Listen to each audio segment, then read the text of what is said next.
The principle of economy is this. When any form of intelligence manifests a workable idea into physical existence, the final, most useful form will have eliminated all excess motion and energy expenditure. In other words, the final creation will operate at maximum efficiency with as much simplicity as possible. Many have expressed parts of this principle earlier, for example, the French Franciscan friar, William of Ockham, in the 14th century. Since Ockham's time, scientists have simplified the idea to read, when you have two competing theories that make exactly the same predictions, the simpler one is the better. They call it Occam's razor. The principle of economy allows us to understand the creative process from the engineering aspect from beginning to end, whereas Occam's razor gives us the logical approach to reverse engineer something an intelligence has designed. Those using Occam's razor are like the scientists who have found an alien spaceship and are trying to figure out how it works. Those using the principle of economy are like scientists who build a spaceship from scratch with the idea of making it as functional and efficient as possible. Occam's razor and the principle of economy imply that simplicity rules in intelligent creation.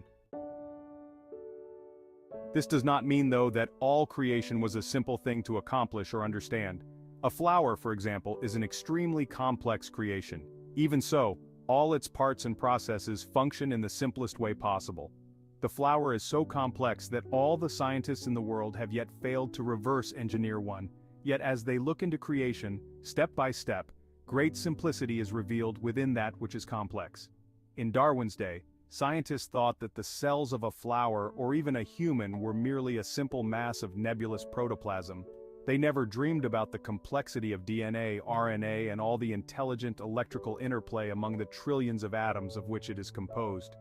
The use of Occam's razor is useful for scientists as they proceed step by step in the discovery of this universe, and all that is in it, but it cannot quickly reveal all the layers behind the creative process, except through a long process of time.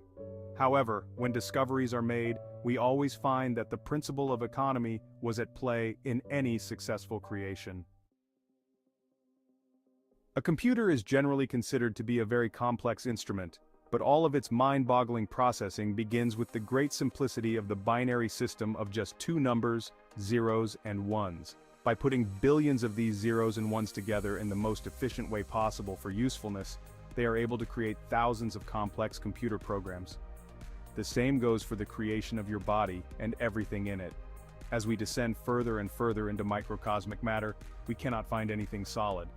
All we find are wavelengths composed of an up and down corresponding to the zeros and ones in your computer. The creation of all things begins with the duality of positive and negative. The two polarities multiply and then are intelligently organized. When guided by intelligence, they organize according to the principle of economy to manifest some grand idea that is to be made flesh or into a usable or beautiful material form.